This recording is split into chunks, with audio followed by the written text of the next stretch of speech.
Welcome to Picks with the Professor, the show where a real statistics professor and his cousin and his friend gives you sports betting tips. I'm your host, Professor Sides, and for the latest updates, information, and picks, you can follow me on Twitter at Professor Sides. You can follow my cousin Jared on Twitter at Cousin Jared, and you can follow our friend Jake at My Friend Jake on Twitter. Also, this college football episode covers select games from week 2 of the 2022 season. We're going to wrap up every game we haven't talked about yet, loop back to a couple of them based off some line movements.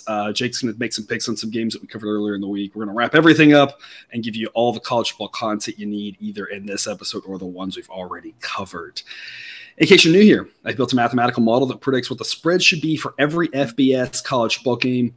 That information, along with each team's power rating and a graded A, B, or C pick for every game, is available in the Google Sheet that is linked in the show's description.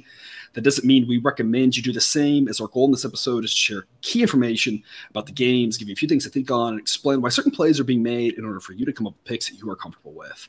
We never recommend blindly tailing or fading any pick, but rather to hear the justifications and thought processes to make sure you're fully on board with us or against us before investing your hard-earned money. And as we go through the plays, remember that there are no locks in gambling. So what I'll give you there's a lock in gambling. Michigan's going to beat Hawaii. So there's that lock. Otherwise, there are no locks in gambling. So what I'll give you are loves, likes, and leans to indicate my confidence level with respect to scaling wagers. Cousin Jared and Jake will also be utilizing a weighted unit scale for this college football season. And as always, please remember that good and bad variance will occur. So as much as I'd like to see we'll be profitable each and every week, that is an impossible reality for any gambler. Jake, hopefully, I feel like we talked about you in one of the episodes. I don't even remember what about now. So I'm going to give you the floor. If you have any rebuttal at whatever we said, here's your chance. Hopefully we can edit in an actual rebuttal here, because I don't remember either. I don't either. I just feel like we talked about you for whatever. Maybe we made fun of you for being a homer. I feel like that's probably the go-to, right? It's everybody's got anything. I'll take it. I read that game right. You won't convince me I didn't. The fumble inside the 20 killed it. Which game is this? Tennessee over. Or I had the under, and they went over by one. Yeah, that was the frustrating game. All right, well, before we get to this show, some reminders. Please hit that like button if you're on YouTube. Also, if you aren't yet, please consider subscribing or following. It's free, and the only way, assuming you turn notifications on, to ensure you don't miss any of the college basketball, MLB, or college football content that this channel provides. Share with the fantasy others in the game. Hit us up on Twitter or drop a comment from YouTube. We love those and try to respond to as many as we can. And a reminder, we've started up a Patreon page for those of you looking to support the show. Membership starts at just $3 per month. Benefits include things such as exclusive access to our Discord, where the three of us talk about plays, line movements, all sorts of stuff, ad-free shows, early access to shows, and early access to what the model says in case you're looking to get in on opening lines that might be a little bit more mispriced than what you see later on. So lots of good stuff there. You can check out that link is on the homepage of the website, www.pickswiththeprofessor.com. Let's get right to the games. All lines courtesy of Bet Online. Sign up link also in the show description and current as of the time of this recording. This is late night Wednesday, and this episode for most of you will be up on Thursday morning. We're going to start off with a doozy at noon Eastern. Arkansas State and Ohio State. At least both of these are states. That's my analysis for this game. That's a true statement. I mean, what is there really to talk about this game? I mean, I guess we could talk about, like, is Ohio State going to have a little bit of a letdown coming off of the Notre Dame win? I mean, if they have a letdown, they should still sleepwalk to victory. I mean, the question is by how much? Is it 38, 42, 45, 52? But, I mean, they're obviously going to destroy Arkansas State. The model says 40. Now, there's a couple of things here. First off, the model tends to not like big numbers. We'll talk about that later specifically. But the model tends to not project really, really big spreads because, in general, a lot of times at the big numbers, it does make sense to take the underdog. It's not the sexy pick, but it's slightly more profitable the other way around. So this kind of makes sense that the model is going to say that it's a little bit too high. 44.5, maybe at 45.5, I'm a little bit more excited. But I mean, at this point, the number's so high, like, I don't know what's going to happen out here. It could easily land right at 45. And at that point, you're kind of kicking yourself. But it can also land 42, 48, 49. I mean, there's so many numbers you can land on it here. I'll take the points, but it's only a lean for me. There's just Ohio State's going to win so bad. I don't want to be invested in this game personally. It's really my take on it. What do you got? I don't have anything useful to say about this game. The scoreboard operator is probably going to get a workout if Arkansas State's defense is anything like it was last season. Obviously, this Ohio State offense could be really, really, really good. And somehow Washington ended up putting up like 52 points on Arkansas State last year, and Washington cannot do anything offensively the rest of the season. I think it's just going to be a long day for the scoreboard operator. Yeah. Jake? Yeah, I don't really have much here. I'm not playing anything, don't like any of the numbers, but I mean, this Ohio State offense, we heard all offseason about how great they were. I want to see something here because they didn't look that spot on against Notre Dame. I don't know. And so I want to know if that's Notre Dame's defense being really good, off night, or what. So there's some questions I want answered. I want to see Ohio State really hang a number up here to make sure they're worth that hype because that defense they have, it's good, but it's not – if they don't hang up a huge number here with that offense, they could be really in jeopardy for playoffs and looking at losing to Michigan again. Yeah, we're early in the show, but I do want to diverge. You brought up something that I've been meaning to talk about here, and I think it's a great thing just to get your guys' feedback on and to make sure everyone's on the same page here because as I'm always talking about, I'm not here – there's a lot of things that I think we all as a smart gambling community need to agree on. There's a lot of things we can disagree on. That's okay. One of the things to talk about, I think we all should agree on, there's a buy point for every team, right? Like Hawaii, Michigan, give me 105 points. I'm taking Hawaii with all my money, right? I don't think they're going to lose by that much, right? And there's a buy point on Michigan, right? A pick 'em, right? I mean, whatever. That's obviously a stupid example, but there's some things that we can all agree on that there is a buy point on every team. I think the same thing goes with how much you weigh what happened in one game. And this is what I want to talk about because there's a lot of talk right now about, well, this team looked really good in week one. This team looked really bad in week one. Now, how much we weighed it, I think we can all kind of disagree on, but I think we all should kind of agree that it shouldn't be too much, right? Like what happened last year, and it's not the same guy. So adjusting for players coming in and out, that should matter still a lot more. My thought, I'm curious to see your guys' reaction. Again, we can all disagree on the weight, but I'm thinking like 10 or 20% is how much I'm going to weight one game right now versus what I thought about them coming in. It's going to affect what I think now, but I'm not going to weight it like 50% of my opinion on them because it's just one game. We don't know what the teams are trying to do, right? Does that seem pretty reasonable to y'all? Yeah, I think so. To me, this is exactly why you have the model, right? Because I feel like our human nature is to completely overreact. And if anything, maybe you could say the model might be a little bit slow to react to those types of things. So I think on the truth purpose. And so I think the truth is in the middle somewhere. And that's kind of where you find value early in the season is kind of trying to find that midpoint of how you are overreacting and taking into consideration what the model says and kind of finding what that midpoint is. Yeah, I totally agree because you can very easily overreact. I mean, there's countless examples of writing a team off and then all of a sudden they're way back by the end of the year.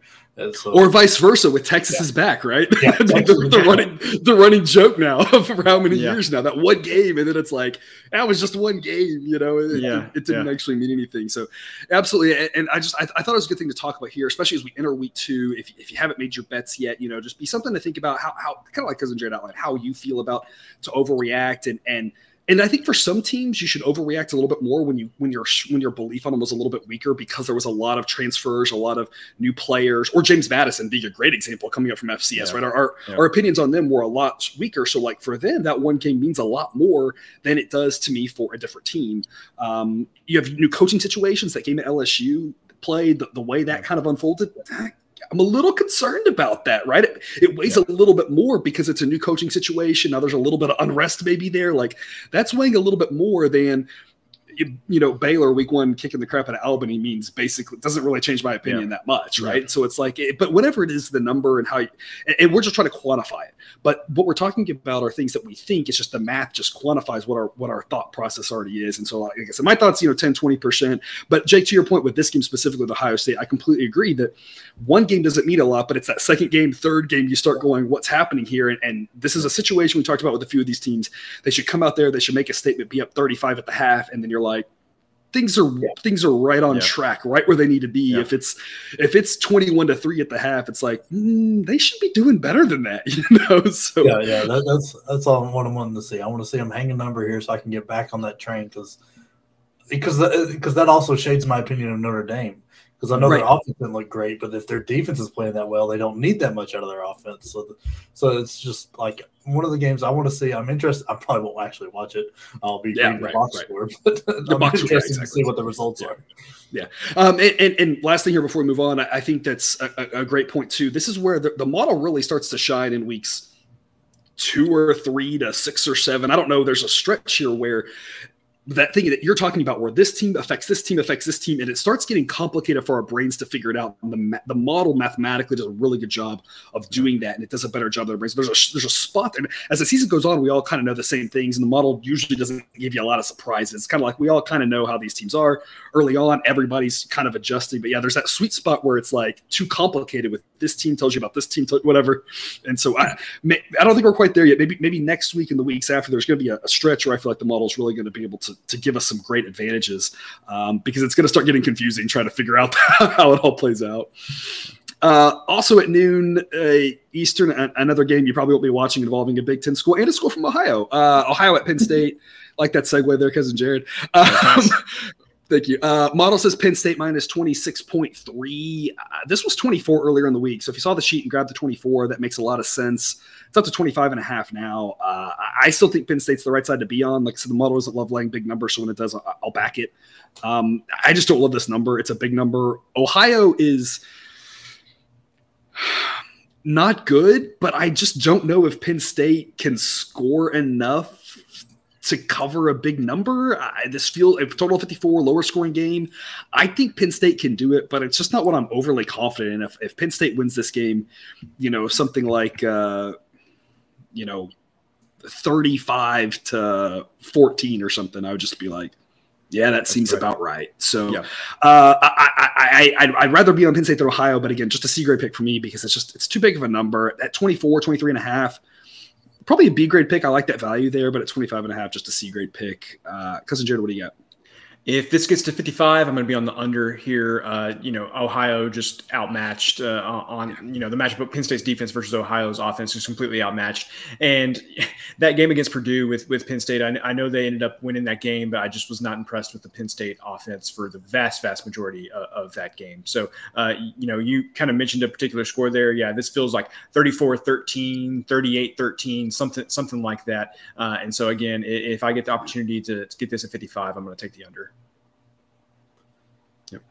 Jake. I'm on the opposite end of the model here and not very comfortably. I'm taking Ohio because I think I'm looking ahead.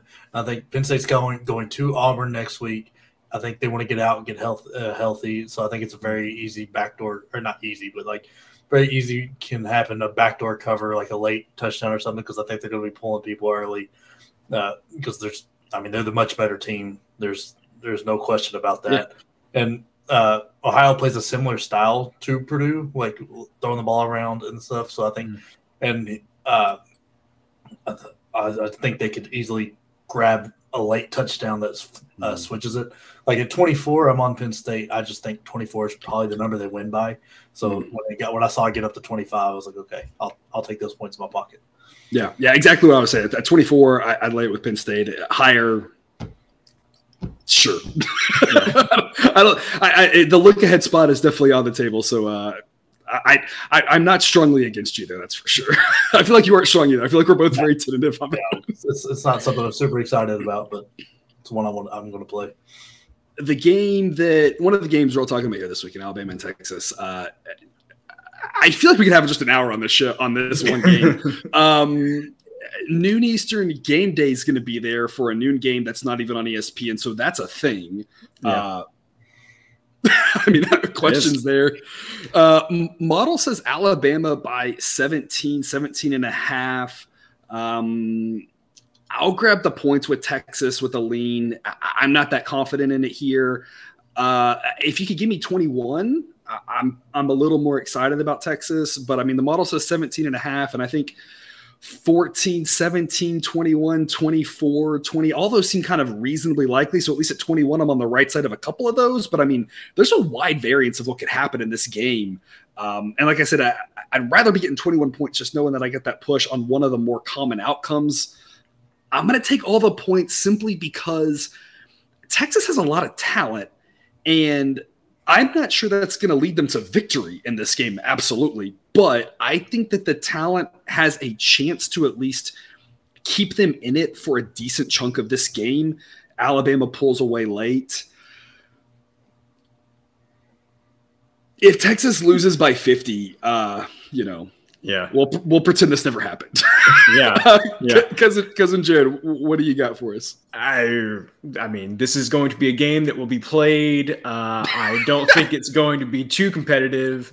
As I've mentioned with previous games, maybe last week or earlier this week, I hope everybody has fun and everybody stays safe and healthy. Yep.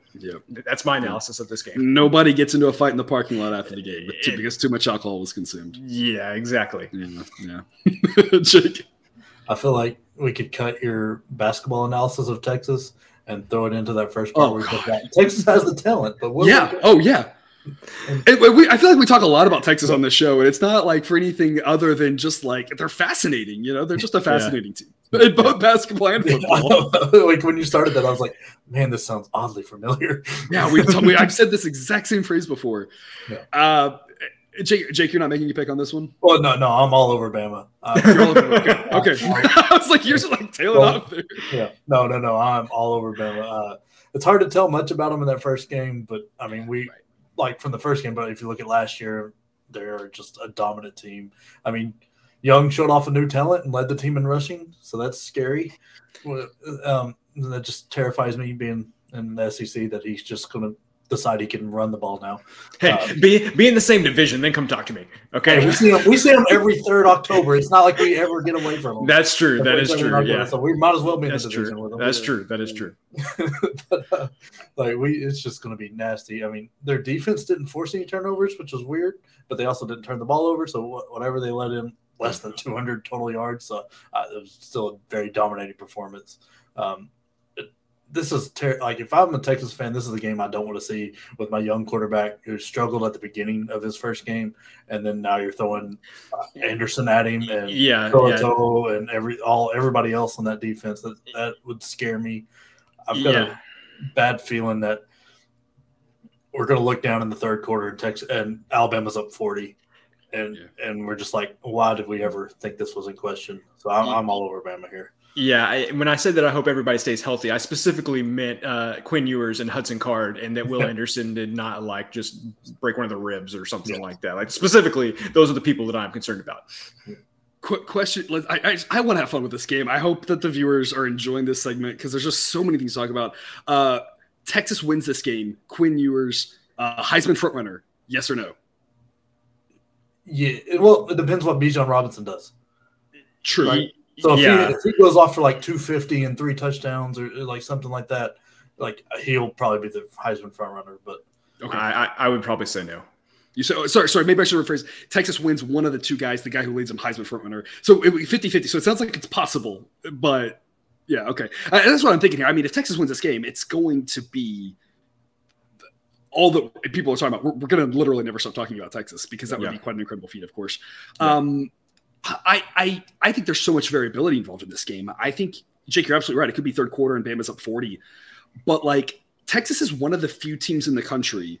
Obviously, Ohio State is one of them, and obviously Clemson is one of them, and obviously Georgia's one of them. And there's a few others. But Texas is one of the teams that has enough talent that if Bama's up 6 in the 3rd quarter and we're like, whoa, hey, everyone turn over to this game, like, we wouldn't be that surprised. I don't think. I mean, we've seen Texas sometimes in these big games completely not show up and get embarrassed. And we've seen them sometimes show up and play really well, play over their heads. I mean, there have been several many years when they've been a terrible team and they'll go beat, the number 1 ranked Oklahoma or top 5 Oklahoma team. So, and then we've also seen them be really good and completely crap the bed. So I feel like they could be in this game in the 3rd quarter and I'd be like, I'm not surprised there's a lot of talent there. Or they could be down 40 and it'd be like, that's Texas going to Texas. Like, I'm not sure there's a game with bigger variance this week than this one.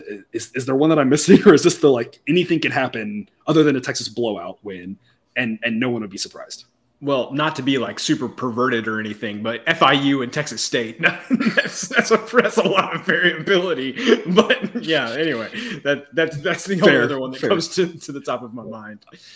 One more thing before we move on, Cousin Jared, because I think people want to know. It's a big game. People want to put their money on this one. Cousin Jared, you're my totals guy, 65, over under. Over. Putting you on the spot. We haven't talked about this. Over? Yeah, over. Yeah, over. Okay. I think this is one of the few that the underdog and the over go better together than the favorite and the over. Because if you think the only way Texas can hang in there is if they can put up some points on the defense. Yeah. They've got to get past that defense, because if you let Alabama, just like last week, I mean, Alabama was so much better than Utah State. Bama puts up 55 and didn't score in the fourth quarter. Yeah, like they can do it on offense. So that's the only way Texas is going to be able to stay in, if you can get through that defense. Like that defense can just shut people down. Yeah. All right, moving on. 1 p.m. Eastern, South Alabama at Central Michigan. Central Michigan's a 5-point favorite. Model says basically 5. I'll lay the 5 with the home team. Central Michigan's a slightly better team at home, but I mean, they're not that much better. When the model gives a number like 5, it's always interesting, because I look at it and I'm like, are you thinking it's more like a 7-5 or a 3-5? Because it's smack in between them. So I think this is a pretty good number. Like I said, I'll take the home team here, but I don't really have strong feelings. Because Jared, what do you think? I am also laying the points with Central Michigan in this situation. I think they got a good coach, especially for the MAC, Jim McElwain, the leading returning rusher in the NCAA from last season. He led the NCAA in rushing last year, Lou Nichols. And Central Michigan against Oklahoma State, I mean, they only got 15 points in the first half, but all but like one of their drives went for like at least 30 or 40 yards in the first half there. They possessed the ball for 36 minutes, had 31 first downs, 546 total yards, 6.2 yards per play. Only had 1 turnover. If they can play remotely in that area offensively, they are going to crush South Alabama, in my opinion. So I know the teams may be even, but if you play like that on offense, I mean, they're going to have no problem covering the 5 here. So I am laying the 5 with Central Michigan. All right, Jake. Yeah, I'm not going to play here. I think it's a very interesting game. Could be a fun one to watch. I wonder how much of Central Michigan's success was from Oklahoma State seemingly taking the foot off the gas. So that kind of scared me a little bit away from taking this one. If I'm playing anything on this one, it'll be Central Michigan. I like McElwain. I think they're the better team, but I don't know how much better. So I'm sitting out right now, but I'll tweet it out, give it out if I end up going for it. But right now, I'm staying away. Yeah, I'd love a 3 here. I don't think we're going to see it, but a 3 would be exciting. At 5, I feel like it's less exciting. But again, as we talk about, sometimes people get too focused on key numbers, and because Jared, I think your take is kind of that we're kind of too focused on that. You're kind of thinking this number should be 7 or higher, and so it's kind of like, who cares if it's 4, 5, 6? It's like, it's better than 7. Just lay it, you know? Yeah, that's exactly what I'm thinking here, because like maybe this goes to 6 and then I feel dumb. If it goes down to 4, like it would be nice to have a push at 4, but it's not any different from 4.5. So, you know, this just might as well lay the points right here, in my opinion, anyway. Quick question, like with the line movement stuff, do you think these smaller games that probably aren't bringing as much money have more line movement, or is it the bigger games like Alabama, Texas, you're going to see more line movement there because there's more people playing it? I think it's about the same for different reasons. I think the bigger games have more money on them, higher limits, but I think there's less money on the smaller games, but a smaller amount of money can move it. Yep. It's also interesting, and I don't want to get too derailed here, but I have talked to people who work for various sports books, and their perception or their angle these days is less about money's come in and I want to move the line. It's more about money came in from a person I respect. I might be wrong and I want to move the line. So they're also a little bit less concerned about how much money. That used to not be the case 20 years ago, right? But these days they take so much volume in that the perception is a little bit more of we think we've hung a good number and we don't really care if money's coming in one way or the other unless it's from one of the handful of people we've marked as this person knows things and we really respect them. And if they think this, then we might be off a little bit, and that's why we're going to move it. So I think that also throws a whole new variable into this. That's kind of why I was thinking these smaller games move more, because you get that one person that like you said, they respect.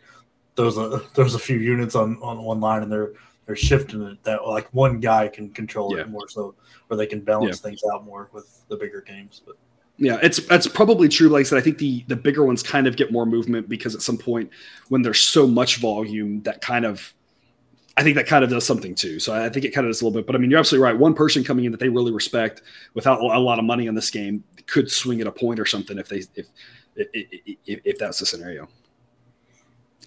2 p.m. Eastern, Western Michigan at Ball State. Western Michigan is a 6-point road favorite. Model says it should be 6.5. I'll lay the 6 with Western Michigan. It's not that different of a story than the game we just talked about. Western Michigan's a much better team on the road, but it's a similar somewhere around a touchdown type thing. Western Michigan, obviously not good.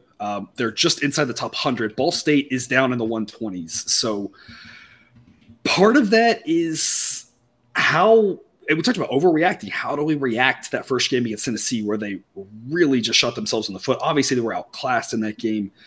But I mean, part of it is if they're going to have the turnovers, if they're going to have that sort of thing, then maybe that's kind of who they are. It's a question. These are things you got to try to figure out. I'm just sticking with the model says Western Michigan's a little bit better of a team. I think 7's the most likely outcome, so I'll lay the 6. But again, it's not one I have a ton of confidence in. Obviously, Western Michigan could easily win this by less than 7, so it's not a strong play, in my opinion, at 6. I'll lay the 6. It's a side I'd rather be on, but it's not my favorite play of the day. Cousin Jared, what do you got? This may not be the first MACtion game of the season. We may have covered another one in the slate earlier this week, and I just didn't register with me. But hey, it's MACtion season already, guys. You think it's not? This is it. You think that you just have to wait until October on a Tuesday night to enjoy MACtion, but you don't. You can enjoy MACtion on a cold Tuesday night. Yeah, but you can in an empty stadium. But you can enjoy MACtion on a regular Saturday early in the season as well. So what I would tell you is, but why would you? True. I was going to say, I hope this game gets drunk. That's all I care about. I have no. But the total's 52. It feels like it can't get drunk. It can, but it seems unlikely if the total's 52. It's MACtion. Man. It's still you just got to have the faith. That's all it takes. I have nothing else to say about this game. I hope it's fun. Yeah, Jake. Yeah, I'm in the same boat. I'm trying my best not to let what I saw of Paddock, which slightly impressed me, but I'm trying to not let that shade what my whole view of everything here. So I'm staying away from it. I think Western Michigan's a better team, but I got this little voice in the back of my head said that Ball State team might be better than I think because I liked what Paddock did there against UT, but other than the first throw. But not a good start. Not a good start to the season. No. Yeah, so I'm staying away. I hope this is a fun game because that's what MACtion has going for it is that they just great college football plays come out of it, and so I'm hoping for that. Yep. 3:30 Eastern kickoff. Tennessee at Pittsburgh. Model has Tennessee as the 7th best team in the country. I mean, this is why I picked Ball State when the model said that it liked it. And again, I stand by that pick. I think that was a solid play. I think if Ball State was only outgained by 100 yards in the first half, that's where I think it's really interesting that I feel like there's a lot of contradictions here, and I don't know where it is. And that's again the interesting part of the early season in college football, where it's like something's contradicting and got a break, but I don't know where it is yet.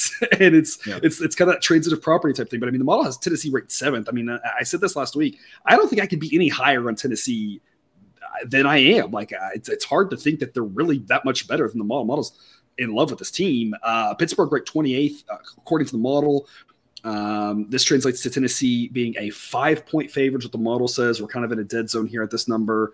I'm going to lay the 6 with Tennessee, even though the model just says 5. Price matters, and in some games it doesn't. All right, the Georgia game last week, price didn't matter at all, right? Yeah. But we have to think about this before we make the play, not after. Hindsight, is 2020, and we don't get the luxury of that in this industry. So, given the fact that price might matter here, I think 7's the most likely outcome. So I'd rather be on Tennessee -6. But at +7, I'd actually be on Pittsburgh. That number was out there earlier in the week, but then it's gone. I don't see it getting back there. But at 7, I'd probably, especially 7.5, I would take all those points. But on this side of a touchdown, I think it makes sense. I just think a touchdown's the most likely outcome in this game. I think 6 is the next most likely outcome in this game. And so at 6, I'll lay it with Tennessee. At 7, I'd be on Pittsburgh. I think it's a really well-priced game for the most part. That's why it's only a C pick for me. It's not one that I think is really off. There's a lot of games I think are off by a lot more. I think there's real edge. I think across a lot of key numbers. This one, I don't think that's the case. I think it's going to be an interesting game. Tennessee, the better team, but on the road, a lot of question marks about Pittsburgh at this point that we're going to find out a lot about Pittsburgh and, like we talked earlier, by the transitive property, about West Virginia here, and this one. So a game I'm really interested to see. Total of 67. Cousin Jared, what are you thinking on this one? I really, really, really wanted to try. I was hoping this number would be more like Tennessee by 4, because I would have laid 4 in a heartbeat. I just can't quite get to 6, though. And the reason that 4 appealed to me is because there is going to be some point in this game where Pitt is going to settle for a field goal. And in my opinion, that's when the game's over. When Pitt settles for a field goal, that's when. Is that like the U.S. Open's happening? Is that like when a break in a tennis match, breaking serve? Yeah, basically, and it's just going to be over from that point, because I don't think Tennessee is going to kick any field goals in this game. In kind of a more maybe fact-based approach to this is when I was watching the Pitt offense against West Virginia last week, you just saw what Mark Whipple and Kenny Pickett had going last year on offense there, and to see them run. I mean, Professor, I hate to sound like your dad, but I hated to see them up under center so much and trying to run the ball up the middle against West Virginia and just getting 3 yards. Just like, guys, you saw exactly how well this offense can work last year when you're kind of spreading it out. And Slovis, even with running like 50% of their plays like under center, Slovis still managed to have a really good game. When they put him back in shotgun and would throw it around a little bit, he did great. So I think Narduzzi is just kind of too set in his ways, the way that he wants to run the offense, and he just cannot be conservative like that against Tennessee. And I think it's going to come back to bite him. So, maybe Tennessee won't be able to stop him. I don't know, but it's like I said, at some point, I think Pitt's going to settle for a field goal, and that's when this game's going to be over. Jake? Yeah, I'm riding the over here. Totally switching gears with Tennessee. And to be fair, that's kind of what Cousin Jared was indicating. Obviously, tempo and pace of play matters, but I mean, if he really thinks Tennessee's not going to settle for field goals and just get touchdowns, when he's saying this, I'm like, it sounds like he's playing the over, guys. Yeah. Well, I'm playing it. I want Tennessee under 6. If that number moves under 6, I'm taking it because, like you said, I think just like Jared was saying, if they settle for a field goal, or at some point they're gonna something weird's gonna happen, they're gonna have to go for 2, and so or somebody is think something crazy like that's gonna happen in this game. There's too much offense happening, so I think that 6, 7 number is kind of scary. So under 6, I want Tennessee, but man, neither defense really impressed. Pitt gave up 200 on the ground. If you take out JT Daniels' negative yards, and he's not a runner, and even if you leave his negative 20 yards on 5 carries in, they still gave up almost 6 yards a carry. And Tennessee has the line looked really good. The running backs looked really good, so they can run it. I mean, Tennessee gave up almost 300 yards to a quarterback that's a quarter as good as Slovis is, and with much worse talent around him. So that makes me nervous. That's a little insulting. A quarter? I mean, I'm probably a quarter as good. I mean, he's closer than that. Okay. I speak in hyperbole sometimes, so just but either way, whatever his 40-yard dash time is multiplied by 4, and I can beat that. Yeah, but I mean, are you on Slovis because he can run? No. I just. I didn't know how to do that with arm. Like how far he can throw it, divide by 4, and I can throw it that far. I don't actually know if that's true. Actually. Yeah. But I mean, and then the quotes coming out of Heupel really kind of made me I kind of hinted at this beforehand. He said they ran 5 total plays on offense and defense. So I know they didn't show a lot of the tools there. So because they're this is a big game, and turns out to be a really big game with Tennessee jumping up in the rankings and Pittsburgh winning, which really helps Tennessee's case. But man, I could see this being in the 40s, either team getting up close to 40s, and we're 80. I'm not saying it's North Carolina App State crazy, but it could get up there. It could, and I don't think anybody would be that surprised. Yeah, we saw Tennessee play those types of games last year. Yeah, half their games were like that. We're on 4 or 5 in a row scoring 45 points. Yeah. And I mean, take out Ball State, and that's against SEC competition. So this offense is going. Hooker missed 3 passes, so he looked really good. And Slovis looked really good. Pittsburgh didn't deserve to win that game. Number 0 just volleyballed the ball backwards for that pick 6, but Pittsburgh still had a really good offense going. So I'm all over Tennessee's over. Okay, this is the part of the show where I'm gonna ask the judge for a little bit of leniency. I'm gonna take us off the rails, but I have a point. Okay, so I have a point with where this is going. So it's gonna just hang with me here, right?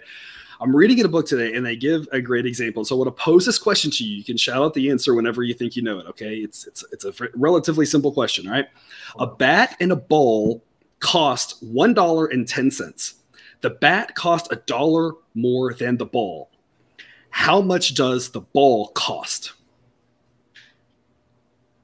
How much the ball cost? 5 cents? What was your first thought? Your first thing your brain went to? $1.10. Trying to remember what the numbers you said were. Most people answer that question. Surprisingly enough, more than 50% of students at Harvard, MIT, and I don't remember what the other school was, answered 10 cents because their brains went right there. And then at lesser universities, I think it was 80% of students answered 10 cents. And it's like, no, like that's very simple math, right? And like you said, it's obviously the answer's a nickel. I went to nickel quickly. My brain's a little bit different as a statistician, right? I'm trained to do this, but our brains generally are. And the reason I go to that is it's a good lesson for us as sports bettors to stop and I always talk about that. Think about the ways you can lose, but stop and think, right? Because if you just go with your instinct, a lot of time your instinct is great in areas that you're an expert in, but it can often be misleading. And there's these types of things like these questions that there's other types of questions like this that you can get misled on. And the reason I say this is my gut instinct, my first thought is, and y'all tell me if this is crazy. My first thought on this game is, like you said, Cousin Jared, Tennessee will not be stopped. They will score at will. Pittsburgh will score a lot, but will get in their way once or twice. There's obviously turnovers that throw weird things, right? If somebody wins a turnover battle 3-0, right, that changes the game. But avoiding turnovers and things like that, Tennessee can't get stopped. Pittsburgh will get in their way on occasion because, as you said, Narduzzi being stuck in his old ways. How does Tennessee not win this game by 14 or more? And that's my initial thought. And that's where I want to stop and have the bat and ball question to be like, wait, am I really seeing this correctly?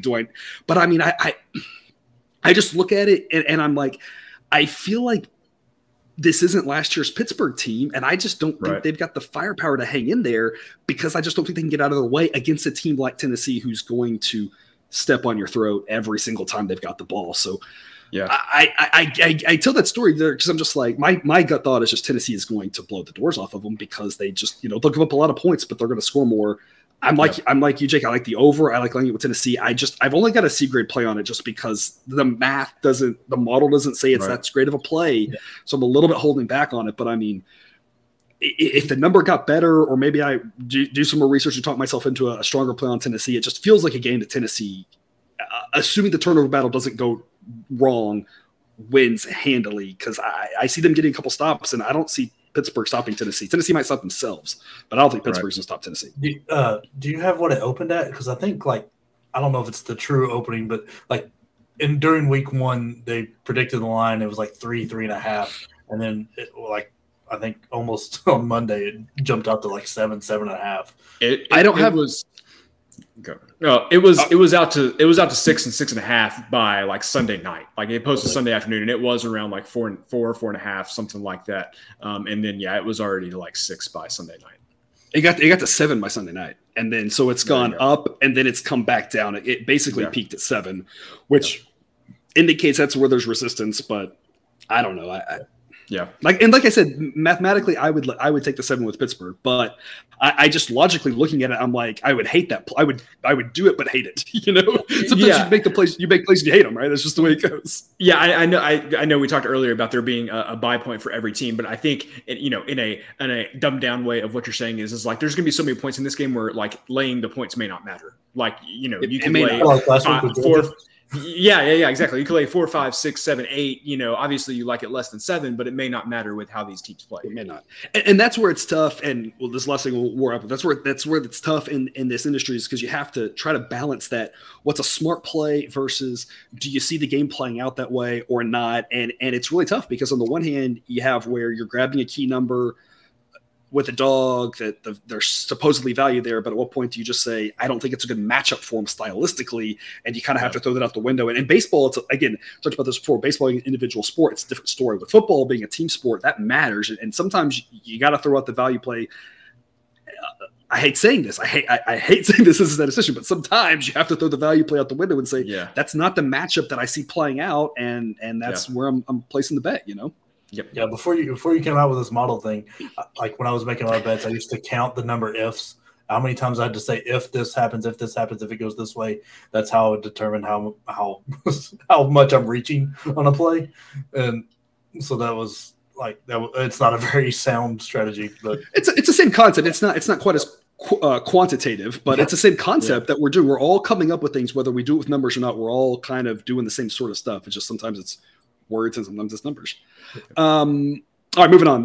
Same time slot here. One more 3:30 Eastern kick to talk about today. Colorado and Air Force, a little in-state rivalry here.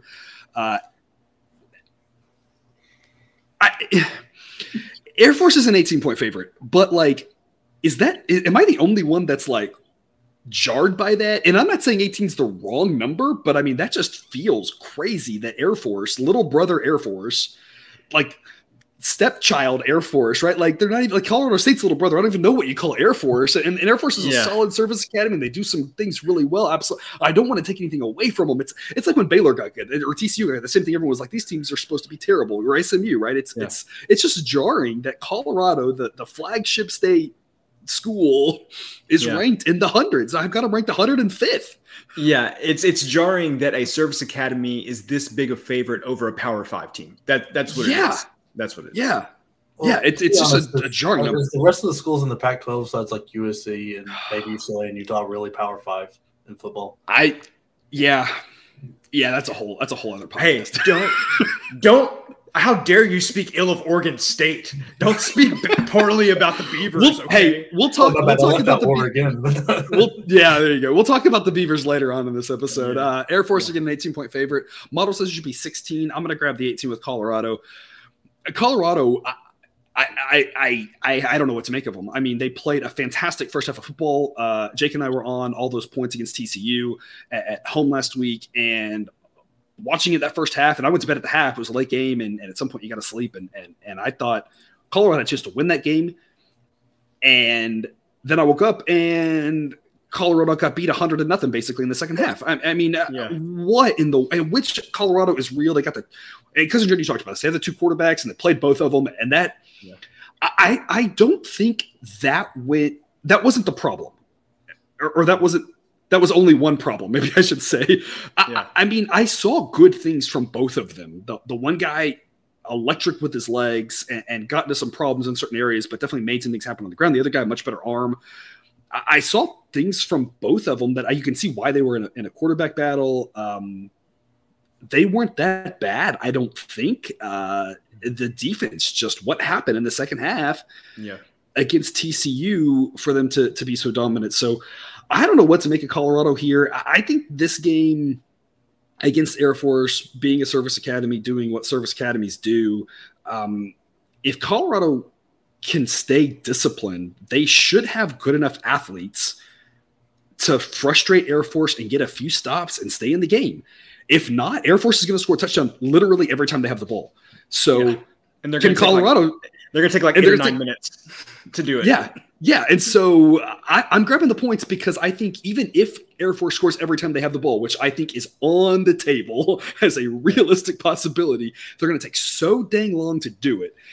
Colorado, they're going to need a couple scores themselves, and it's going to be one of those games where it's like points were scored on 80% of the drives, and yet we only got to 50 points because it was such long drives. So I think 18 is a lot of points here. I'm grabbing them, but I mean, if Colorado's offense doesn't do anything, and they didn't against TCU, TCU's defense might be pretty good, might be solid, at least hard to say at this point, but that's going to be the big question because Air Force is going to score are they going to score on 6 of 8 drives or 8 of 8 is really the question. And on this side of the ball, Colorado, can they score enough to hang in there? I'm going to take the points, but it's not a play I love here. At 21, I'd get excited about it. Obviously, talking about service academies, there's usually a lot of touchdowns involved, not a lot of field goals. So at 21, I'm excited. The hope here at 18 is Colorado kicks a field goal, and somehow at least you got the push protection on the 18. Air Force probably won't win by 17 because I don't think Air Force can kick field goals. So it's really Colorado kicking the field goal to get that push protection. So 18, interestingly enough, and I'm going to wrap up with this, interestingly enough, a weird case where I think 18 is more of a key number than 17 because I think it's much more likely Colorado kicks a field goal than Air Force. I've got the push protection there. I'll be on Colorado with the points, but again, not as confident as I would be if I could get 21. Cousin Jared, what do you think? So kind of what went wrong for Colorado in the second half last week is that TCU had to bring in their backup quarterback. Their starter got hurt. And basically TCU didn't throw the ball again. They just ran the ball the entire second half. Colorado couldn't stop them. But hold on. Let me interject and say again, what went wrong? Like everyone knew what was going like that is true. Anyway, the point is how did that succeed so well? But it doesn't bode well for Colorado in this matchup is what I'm getting at. I think this is a well set number. And the thing is that I cannot fade Air Force in this situation because I'm already almost fully fading the troops this week. I'm going against Navy. I'm going against Army. And so I can't bring myself. I'm not that un-American. I cannot fade Air Force as well. But I do want to say one thing before we get too far off track here. We've seen Boise State play a reasonable competition. We've seen Utah State get obliterated by Alabama, but also not look great against UConn. We've seen San Diego State lose to Arizona. We did Fresno playing Oregon State. We're going to learn something about Fresno this Saturday. Could I sell anybody on Air Force as Mountain West champs this year? I might be buying that. Okay, so I'm just saying, people at the right odds. At the right odds, yeah. I mean, the model has them 55th. I mean, that's pretty solid for a Mountain West team. I mean, they're going to be up there absolutely. I don't think that's a crazy thought. Yeah, so I don't think there's that clear. A lot of times there's that Mountain West team that jumps out into the 30s. That's a pretty solid team, and by the end of the year we might have one. I'm not convinced we have one this year. So there's a lot of questions on those teams. Right. Jake, what do you think? I think the second half is what you're going to see all game. Without looking at the number, beforehand, I was 3 touchdowns probably. I was just because. I don't think Colorado can get in their way, and especially when you don't have a ton of this. If this would have been the first game of the year, it's a little bit different where you can prepare for this. Or if there's a week, but you're coming off a game where you just got. I mean, TCU. But you know what they worked on all week in practice. No matter who the next opponent was, you knew what they were going to work on. Yeah. But I mean, TCU just ran for 275 on them. They put up almost 600 yards in their game. They threw 6 passes. This is going to be down your throat. And I'm sorry, Colorado, this is not good. I had some faith in you at the beginning of the year, but did TCU take that away? And I might be overreacting like we talked, but that's what I was just about to say. Is how much of this is overreacting? I don't know. How much should we overreact? Yeah, I watched the third quarter of that game before I went to bed, and I was like, oh no, the whole time. I couldn't say anything else, but I'm just sitting deep in my seat. I have to interject this. Our friend, not really our friend, we just wish he was our friend, Bill Connolly, tweeted out that so Air Force played Northern Iowa this past weekend. Like Jake just said, they put up about 600 yards. Northern Iowa's defense usually grades out fairly similarly to South Dakota, whichever FCS team it was that Iowa had 6 yards on. And so I think that just tells you the level of offensive competency between Air Force and Iowa. So just keep that in mind. Yeah. It does, but I still don't know what that tells us because I don't know if Iowa's got he's laying layers to get to back later on in the season, all right? Yes, yes, absolutely. This is going to be a lot funnier in an hour and a half when we get to the end of this show. It'll be a lot funnier. Yeah. So we'll just remember what I said there. Okay. Massive caveat. The triple option is so weird. And that's the thing that you can't. Yeah. If you don't have, and we talked about this before, and I'll try to say it once a week just as a reminder for new people. The thing we have to remember with the triple options, if you have time to prep for it and you have the right athletes, you can slow it down. But if you don't have the right athletes on the practice squad, it doesn't matter how much time you have, you cannot defend it because you aren't prepped for the actual speed and the way that it's run.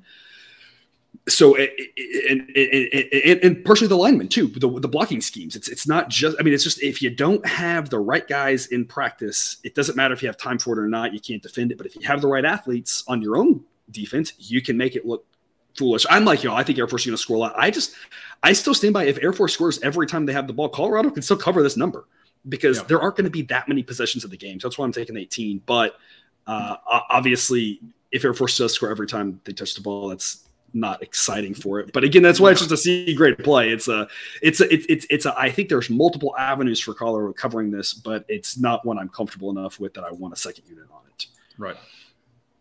6 p.m. Eastern, Old Dominion at East Carolina. You know, Old Dominion coming off a pretty good win for them, an exciting win. East Carolina coming off of heartbreak. Heartbreak. I was trying to find the word. I mean, whatever you want to. I mean, who? So I mean, two smaller schools that we paid a lot of attention to last week.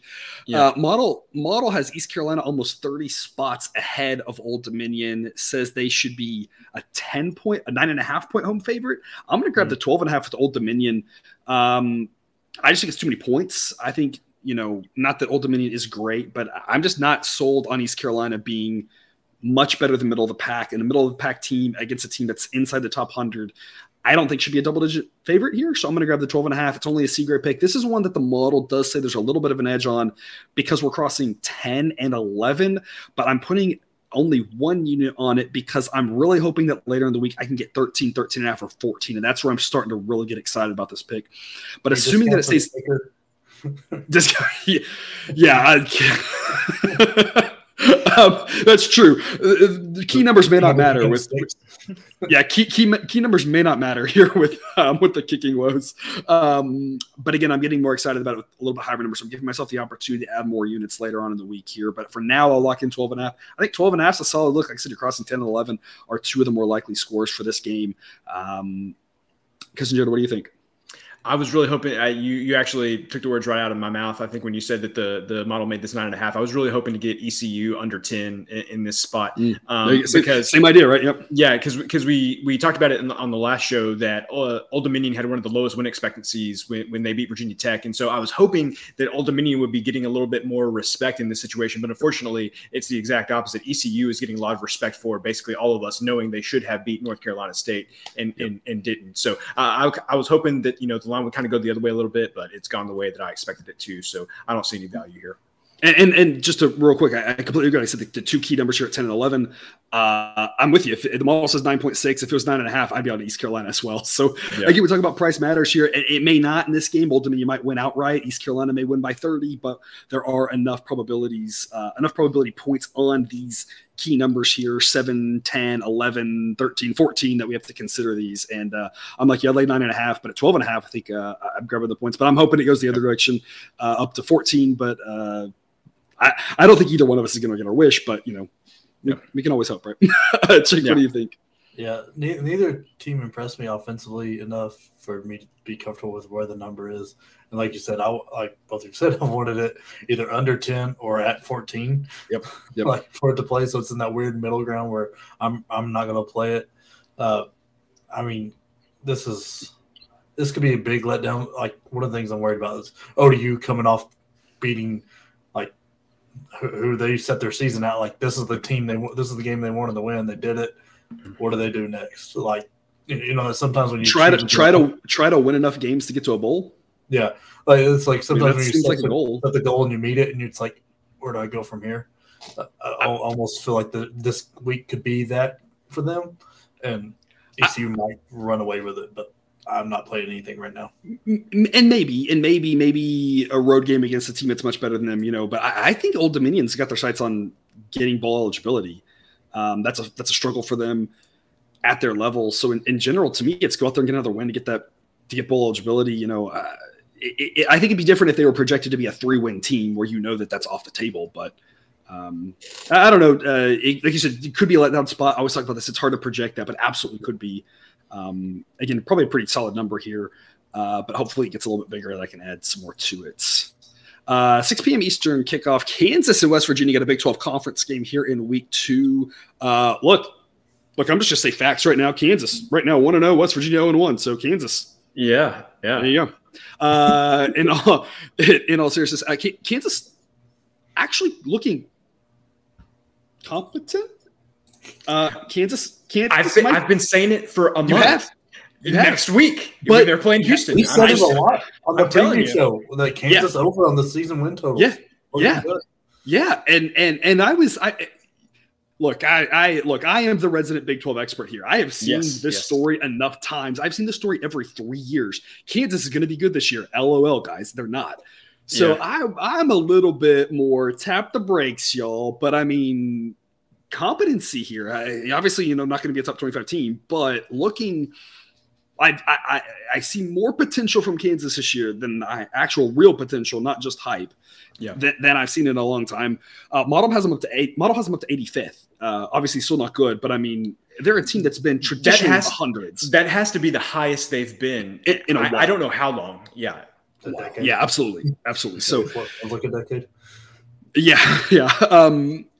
West Virginia, again, a team we talked about, a lot of question marks still. I think we'll learn a lot about both these teams this week. West Virginia is a 13.5-point favorite.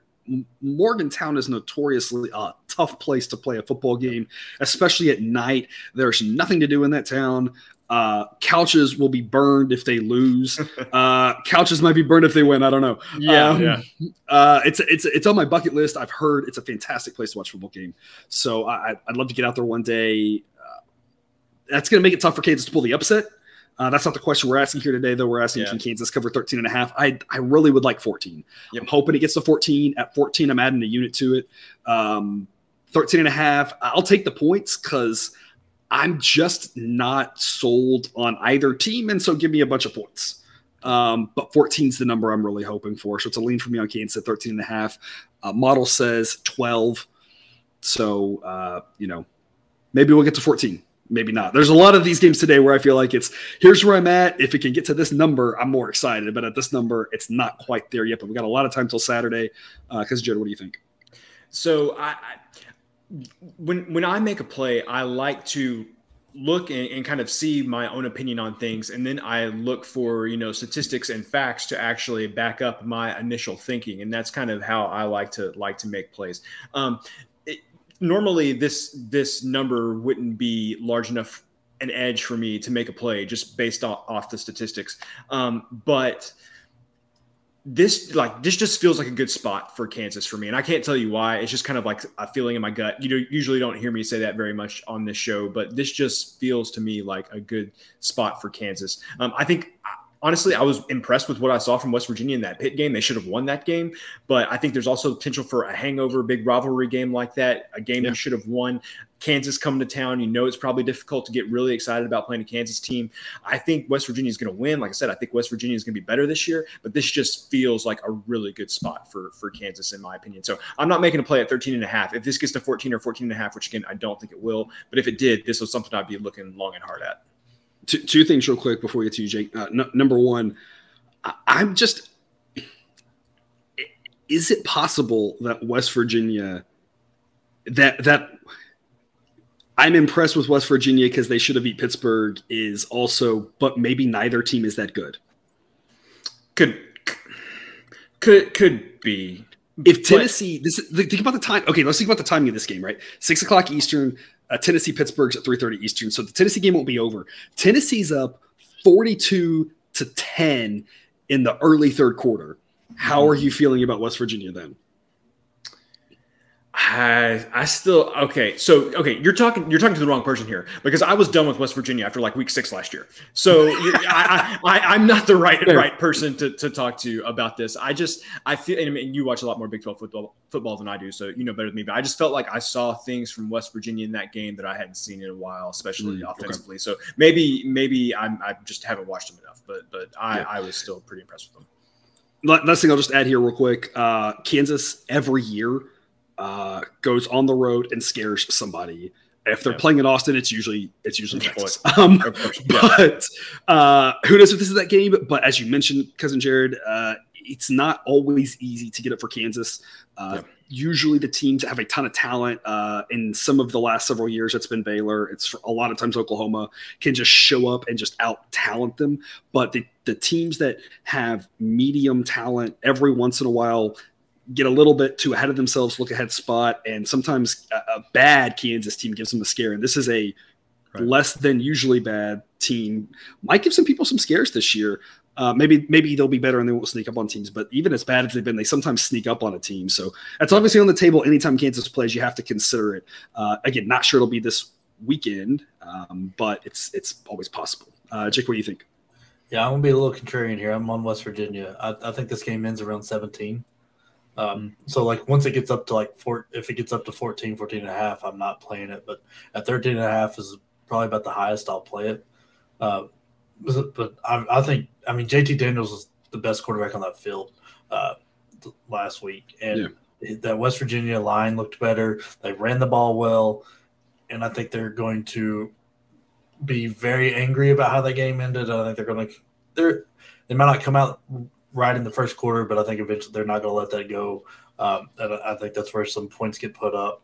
I mean, if number 0 didn't volleyball that ball back, and also if he didn't also have the leading receiving yards and both the touchdowns, he may have come back to his dorm room packed up.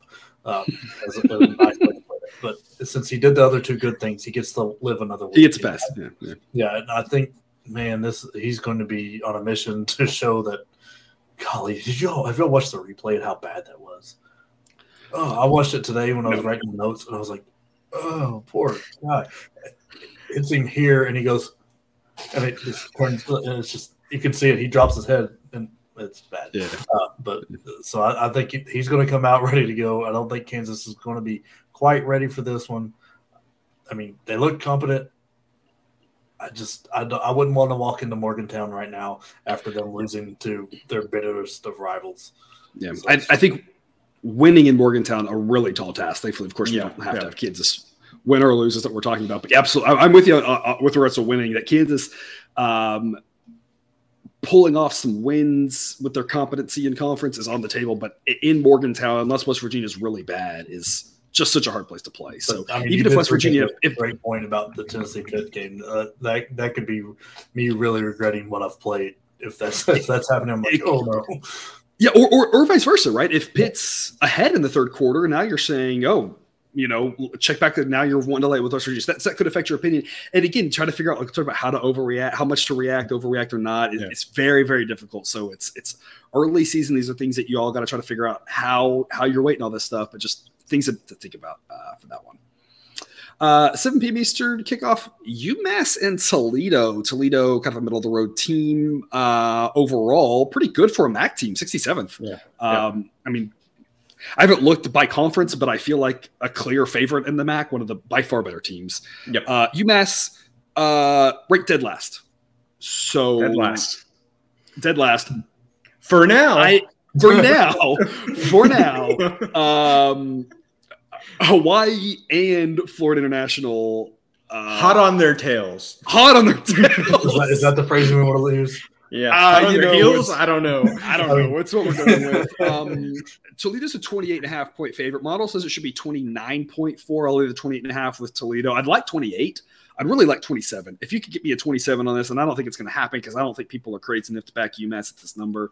But if you get me a 27, I'm interested in it. The model seems to like backing a team at the bottom like this in UMass usually. And if the edge is big enough, I'll do it. I did it with UConn in week 1 and should have had more on it. But that was a huge edge. That was where the model was saying like that point, that number was crazy. And so I was okay backing UConn. But this one, it says it's pretty spot on. So I'm going to go not back the really crappy team. I love backing crappy teams when you give me a bunch of points, but I don't think this is enough points. I just don't like 28.5. I mean, 28 is a very possible landing spot for this. So yeah, the hook makes it a lot less intriguing. So it's not a pick I really like at 28.5. But I mean, UMass is really bad. But again, model says 29.4. So I think it's priced really. I think it's priced perfectly well. It's where you don't love laying the 28.5, but 28.5. Getting 28.5 with UMass is not exciting enough to get me to the table. My buy point on UMass, it's not going to happen, would probably be 34, maybe 34.5. And I don't think we're going to see any number like that. So it's Toledo or pass. And if you don't like laying the hook, I don't blame you. It's just a lean for me at this number. If it gets a 28, especially 27.5, especially 27, I'm adding more to it because I think Toledo's going to have their way at home with a very, very bad UMass team.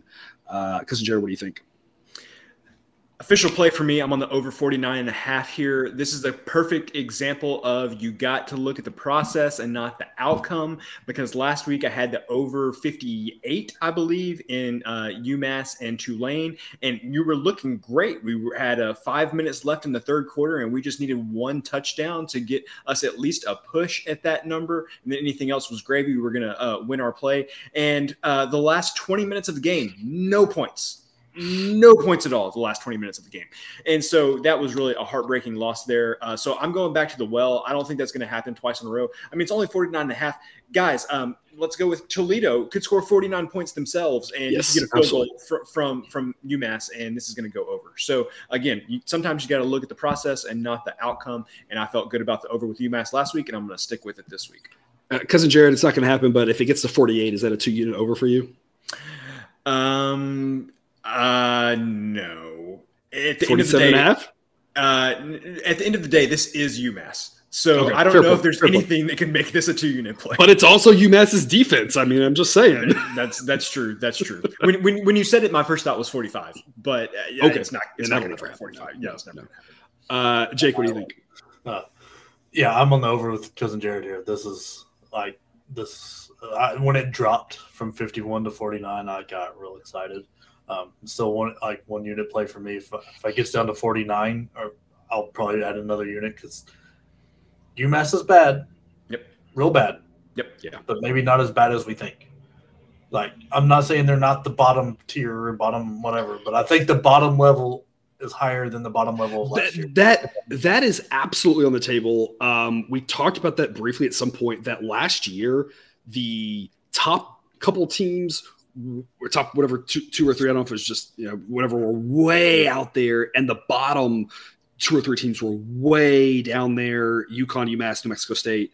And this year, like we talked about it, with like New Mexico State looking not super just looking bad, not and UConn having, we're talking about that, like maybe the bottom is actually not, maybe there's not that big gap from whatever 128 to 129 that it's just normal 128 129 Right. But I mean there were some big gaps. And so Jake, that's an interesting observation, and you may be right. Well, time will tell, but that bottom may be obviously really bad, but maybe not quite that, like, oh, you got to like divide an extra field goal between how bad these teams are at the bottom.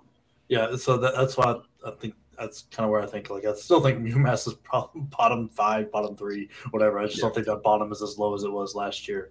And Toledo likes to score. The coach left their starters in to almost the end of the game last time, and they were winning handedly. So I really think there's going to be a lot of points from Toledo here, and UMass trips and falls into the end zone once, maybe a field goal. If they get the 10 points, they got last game, I might as well cash that ticket already, because there's no way Toledo doesn't give me 40. I don't think. I'm gonna call 45-7. I'm going on record 45-7. I would love it. Yes, Let's do I'm it. all for it. All right, Northern Illinois and Tulsa, 7 p.m. Eastern kickoff. Model says this should be Northern Illinois -4. It's Northern Illinois minus. It should be Tulsa -4. It is line is actually Tulsa -6. I'm going to grab the 6 points with Northern Illinois. A C grade pick. I think Northern Illinois is the side to be on. I wasn't impressed with Wyoming, and I wasn't impressed with Tulsa.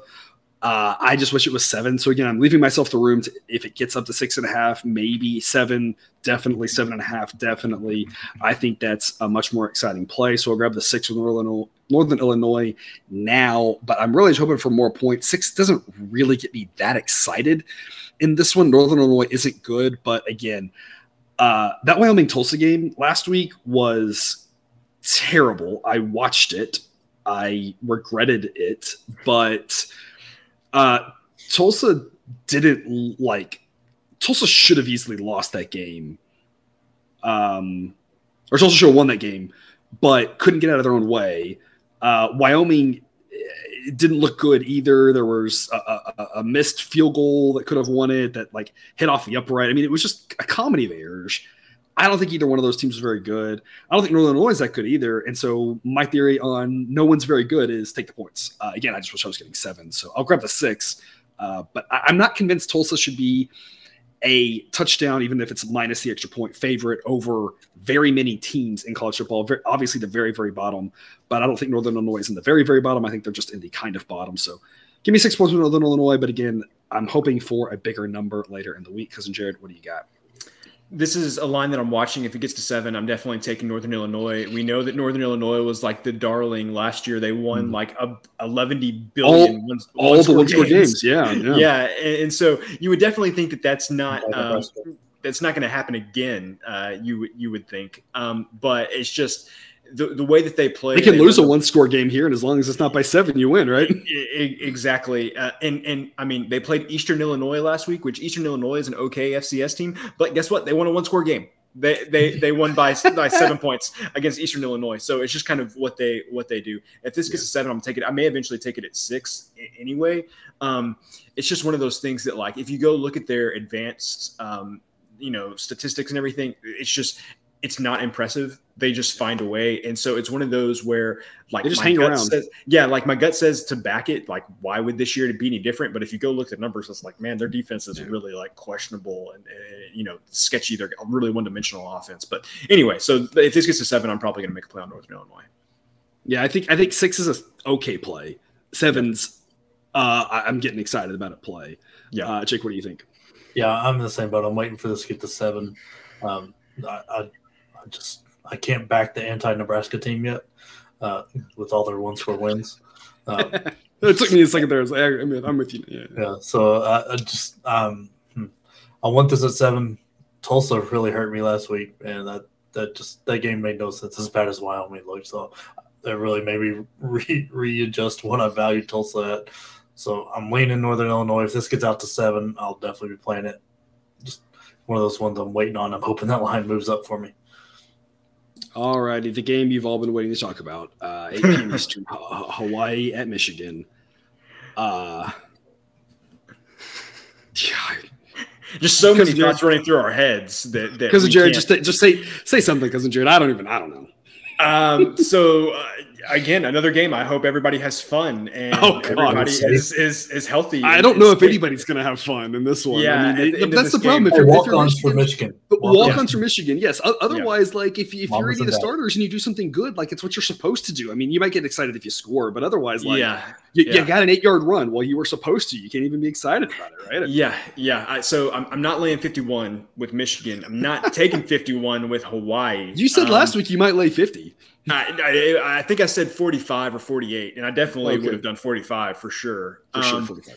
Yeah. I think I'd lay 48.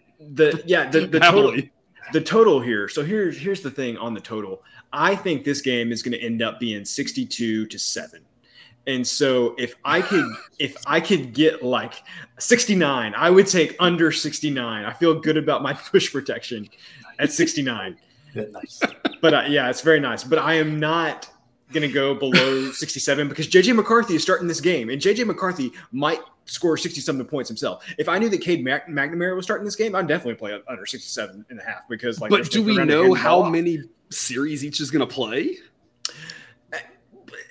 I also have nightmares about what Vanderbilt did and 63-10 or whatever it was, and so even if they I don't know.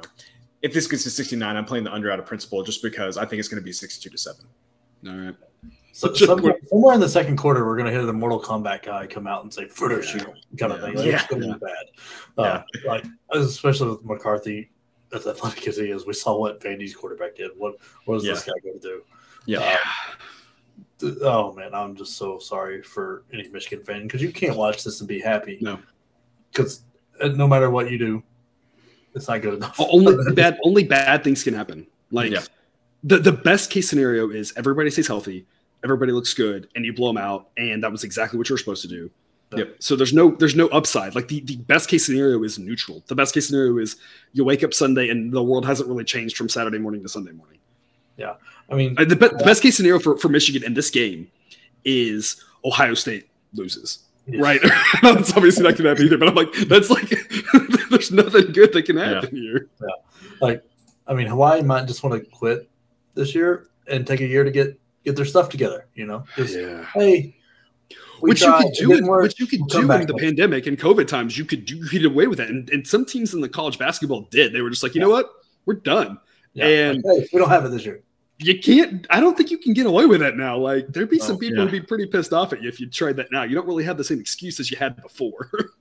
Yeah. But at least most of their games aren't on TV, so you're not embarrassing yourself in front of the nation. It's just degenerate gamblers and the people of Hawaii. Yeah. So I'll have fun.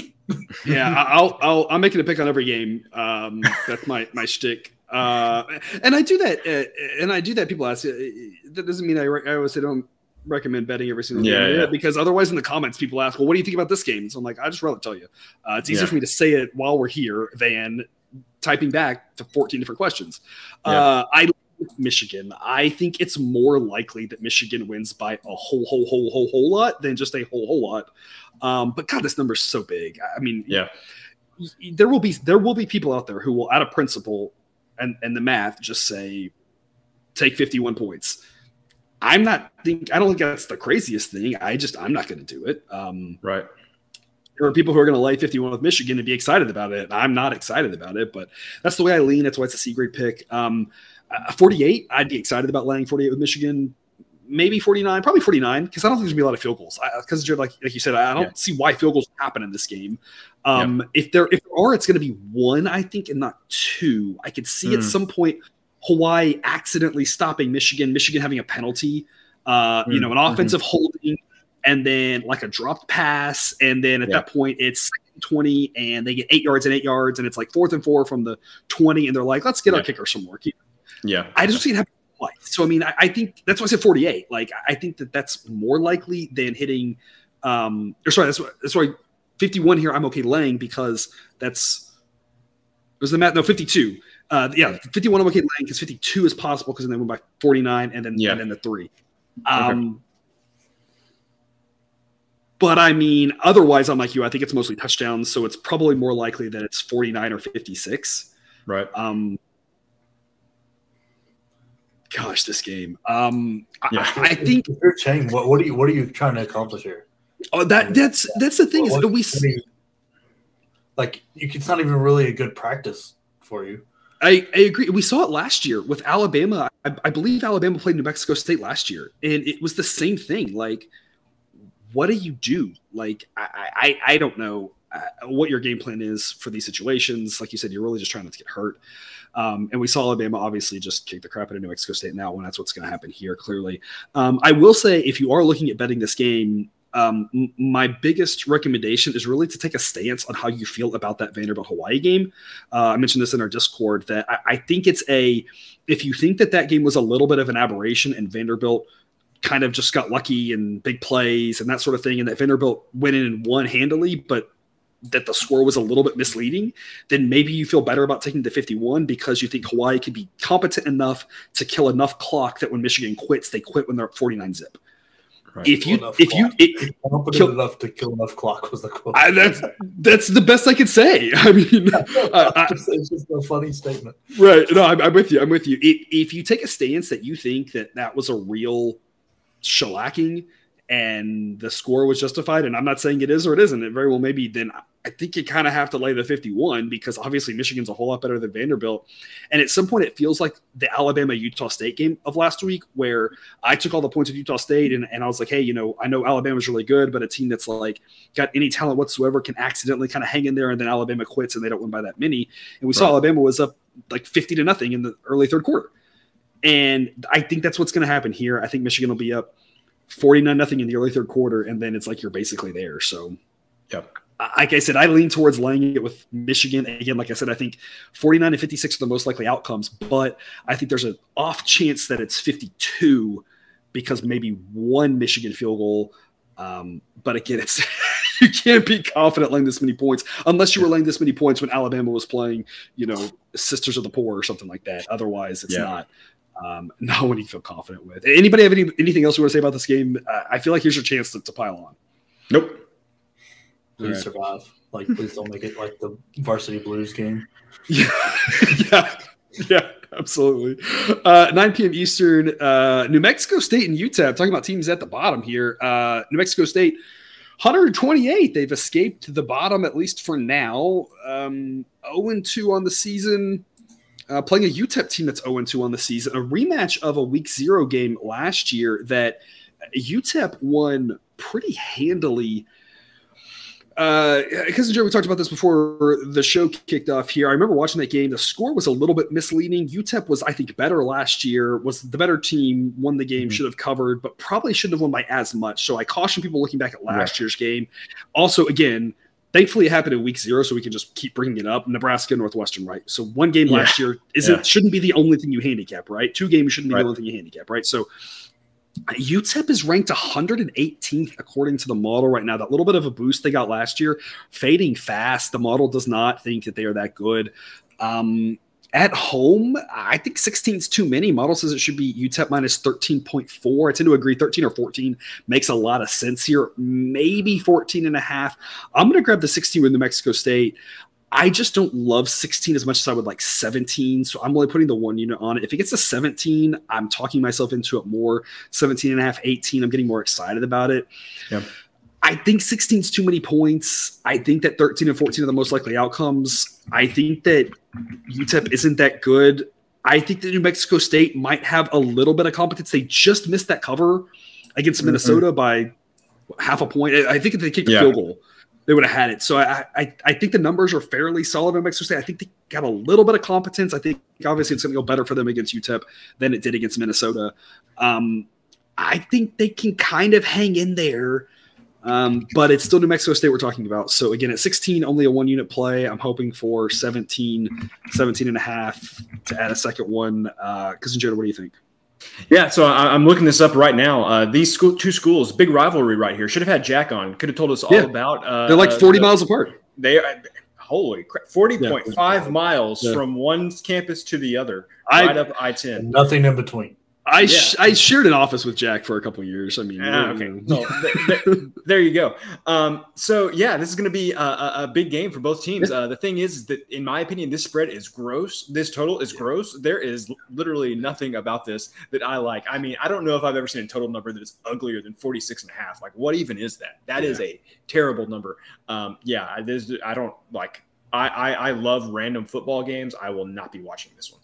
There are some good games in the late time slot too. Like usually there aren't, and so usually I'd be like, I'm going to end up watching this game as ugly as it is because there's not also there's a lot of other things here at that time slot. Like it might be hard to grab some screen time for this game.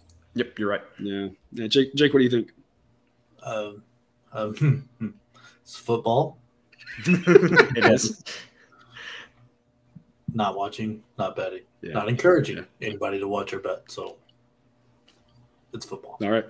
All right, there you go. Wrapping us up, 10:30 Eastern, Oregon State at Fresno State. Late night here should be a doozy. It's a pick 'em right now. Oregon State, according to the model, a little bit better of a team. They're ranked 49th. Fresno State ranked 57th. Both these teams winning their openers. I'm going to grab Fresno State. Model says it should be basically a pick 'em. The road team's a little bit better. Let's counteract with the home field. I think it's a good line. I think it's a good game. I don't know what's going to happen. It's this sometimes, and I try to talk about this. I try to say, like, this is a lean, and I think there's a little bit of value, but I'm hoping for more. Sometimes it's just I'm making a pick. So I'm making a pick. This one I'm taking the home team, but I mean, I think this would be a great game, and I'm not sure there's a lot of value on either side. We have a lot of questions on both teams. Oregon State, how much of that week 1 victory over Boise State was Oregon State, and how much was Boise State? And I don't think we really know. We'll find out a little bit more this week. We'll find out more. Talk about games, how they affect it. You know, Boise State playing on Friday night, playing New Mexico. We'll find out a lot. If Boise State wins that game by 7, I'm getting a little more excited about Fresno State. If Boise State goes out there and wins that game by 30, Oregon State might actually be kind of legit. A lot of questions here on both teams. I don't really know what to expect from either one of them. I think both of them, I think we can look back on this game and there's an off chance that both or either one of these teams becomes a fringe top 30 team.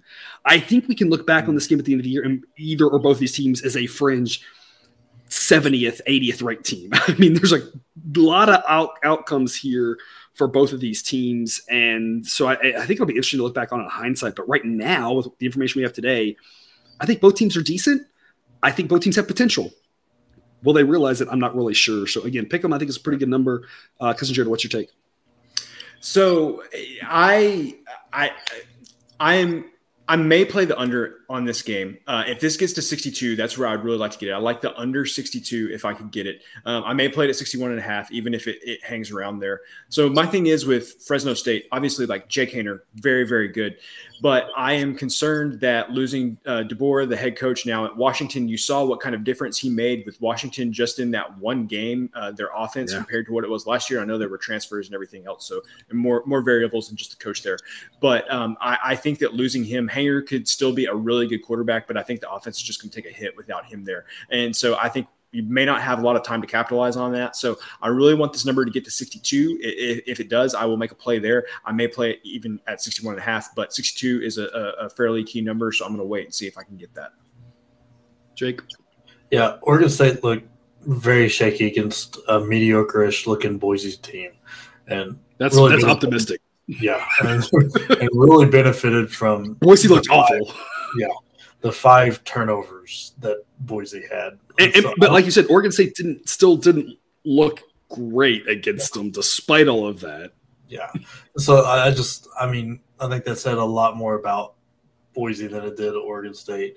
And Fresno looked good. Haener looked good, threw for 377 against Cal Poly. I mean, Cal Poly's a very good high school team at that point. But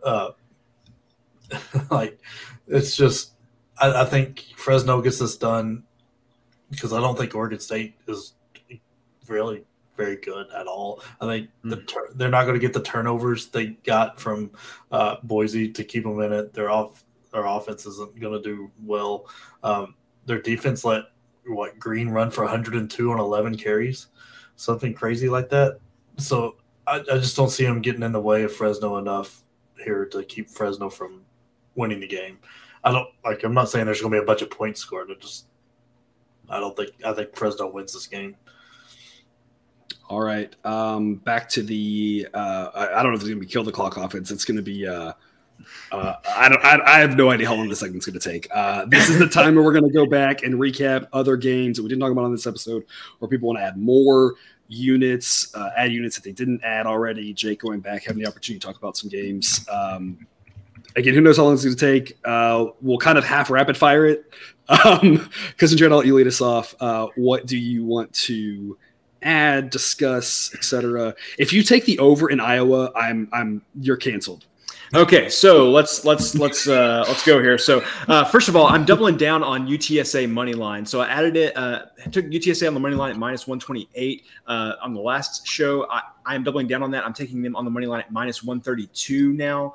So a 2-unit play on UTSA. The more I thought about it, the more I just think that the athleticism of the UTSA offense is going to be too much for Army to overcome. I'm also going to have my first double-double of the season here. I was already on the under 52 at Kentucky at Florida. The line actually got back to Kentucky +6, so I will also be on Kentucky there. So I will have the under 52 in that game, and I will also be taking 6 points with Kentucky. Man, and less than an hour before we were coming on to record, you could still get Mississippi State at -10. Man, I really wanted that. It's up to 11 now. I don't know if it's going to come back. It got to 11 once earlier this week and came back down to 10, so maybe there's hope. If it gets back down to Mississippi State -10, I will be adding another unit to that play. 2 games very similar here. Texas A&M, App State, we talked about that on the last show, and also Ohio and Penn State, we both talked about earlier in this show. Their totals both currently at 54. If either of those get to 55, I will be playing the under on those 2 games. One that I've been talking about a lot, Houston and Tech. I don't know what the heck's going on with that total. I told everybody that my buy point on the over was 65 there. It's come all the way down to 63.5. I don't know why it made that big jump. It was at 66.5 earlier in the week. So at this point, I'm holding out for 62. I would love to play the over 62. If it goes back to 64, I may play the over at 64 if I don't think it's going to go back to 62. So be watching on Twitter and BetStamp for those plays. Actually, watch on Twitter for those plays. We'll tweet it out if we make that play. I just mentioned Oregon State and Fresno State. If that gets to 62, I'm on the under there. I may play the under 61.5 anyway. Again, stay tuned on Twitter. And Iowa State and Iowa. Okay, yeah, this is going to take a long time. You cannot tell me there's not going to be 4 safeties and 2 special teams touchdowns in this game. You cannot tell me that. Now, tell me what the score of Iowa State was last year. Oh, I have no idea. Probably 16-10. I don't know. I'll look them up. I feel like every year Iowa State play, it's like I think there was that one year it was like 16-15 or something where it's like, how is that even possible? Yeah. I have no idea. I don't have a good reason. That total is just so low, and Be that low. No matter how you slice and dice the data, it's too low. So I'm not playing it right now. God knows, maybe this thing goes down to 39. I have no idea. It's not out of the realm of possibility. But last year was 27-17. The year before was 18-17. The year before was 13-3. Yeah, I mean, when you say it like that. I'm telling you, look, if you're still with us, viewer, first half under 20.5 are still out there. That's the play. First half under 20.5. It's going to start slow. There might be points later. Yeah. It's a really low total. It's hard to go into those totals. I get that. Heck, overtime's possible, and it doesn't get as wonky as it used to, right? I mean, there were games that you would nail the under, and then it would go to overtime, and fourth overtime or something. Yeah, and now it gets there. It's a little quicker before that happens, before we go right to the 2-point conversion. So there's a little bit of a limit, but first half under 20.5. I expect the first half under to be 19.5, and that's a little bit tougher, but 20.5 is too high. To me, that's the play. First half under. So anyway, clearly I haven't talked myself into it, but I also haven't talked myself out of taking the over in that game. Which is still sad, but yeah. So again, stay tuned on Twitter. That's everything that I've got. I'm done. All right, Jake, what are you talking about here? Well, all right, sorry. This is going to go. I'm going with Mississippi State. You're grabbing them at 11. This could be a giant letdown spot with going to LSU, but I'm thinking that Rodgers is going to throw for 1 billion yards here because he hit 477 or something crazy in Memphis. So you're laying the 11. Yeah. Cousin Jared's hoping for 10.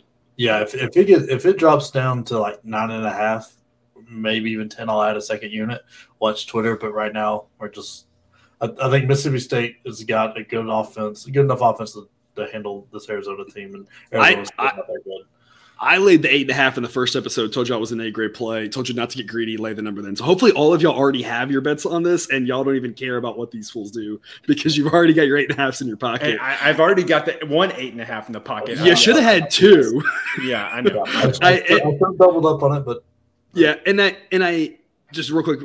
Before you carry on, Jake, I always tell people, just as a reminder, the model tends to know where the line's going to go about 2 out of 3 times. It's not always right, but directionally it does tend to work most of the time, and this is definitely a case where that is. I don't think it'll get to where the model says, but I think 8.5 was ridiculous. And I'm with you, Jake. I still think 11 is way too low. There's still, according to the model, still a great edge laying 11. I still think it's a smart play. Yeah, I'm grabbing the over in the Georgia State, North Carolina, because I'm not sure who stops anyone ever. Fair. I mean, or Georgia State were in for 200 yards on South Carolina, who's supposed to be a decent run defensive team. UNC's still scoring, from what I understand. Yep. They also gave up rushing TDs of 52, 21, and 38. So their goal was the sooner they could give up a touchdown, the sooner they could then score a touchdown. Yes. That works if you get the ball first. Otherwise, you're just your tail. Yeah, and you got to get an onside kick, or you've got to do the weird thing. Take the onside kick back instead of running the game out. Yeah. That's a whole other thing that we didn't even talk about. What in the world? Why? At some point, come on, Mac, you got to tell your guys that. That's coaching. He sees end zone. Yeah, I mean, okay, I would have scored there. If it was, I would have taken that to the house. Not that I would have been tackled. Sorry, I mean, if I had those abilities, because I'd have been like, look, I'm going to score. But I mean, come on now. Anyway, all right, carry on. I would have taken that to the house if I had that kind of speed. I was housing that too. Grabbing UTSA minus, is it 2.5 now, or it's 2, 3? Yeah, 2.5. Yeah, 2.5. Too many things have to go right for Army to win. UTSA is a decent team. They'll cover this. Jumping all over Miami. Van Dyke is going to throw for a lot of yards here. They look good. He looks great. Miami can run the ball. Defense looks good. In the season previews, remember I said for Miami to be good, he has to be great. And I think I gave him out as a dark horse Heisman candidate with the big plus odds there, because if he goes in, does well this week and does well next week and they win, I mean, it's going to be hard to keep him out of that conversation. Cousin Jared's excited about that one. Yeah. It's Doesn't kick off till 8 p.m. though, and I'm gonna be there, guys, and that's gonna be a long. That's gonna be a long night. It's gonna be a long night. They didn't consult me when they set the kickoff times. Like that I need to get my daughter to bed. People, an 8 p.m. kickoff when I have to be there in person is not the best for me. Anyway, sorry. No, I get it. Look, I'm high on Arkansas. I love Arkansas here. I don't think South Carolina is good enough right now. Spencer Rattler looked kind of shaky. It didn't look great. Arkansas's defense looked good. KJ Jefferson, not the greatest. He's still got to work on some throwing technique, but he runs the ball so well. They've got some good running backs, and that offensive line just looked dominant against Cincinnati. And I know the game got close, and Cincinnati probably should have won. Cincinnati should have won, definitely. Yeah, they shot themselves in the foot a lot, but like 5 times. Yeah. Luke Fickell's a great coach. Cincinnati's getting ready. Like, they're in the early stages of being a really, really good program. South Carolina is not there. Like, it's just not. Yeah. Cincinnati has made the leap to being a good program, like from a non-power 5. So give Arkansas a little credit there for how they handled that.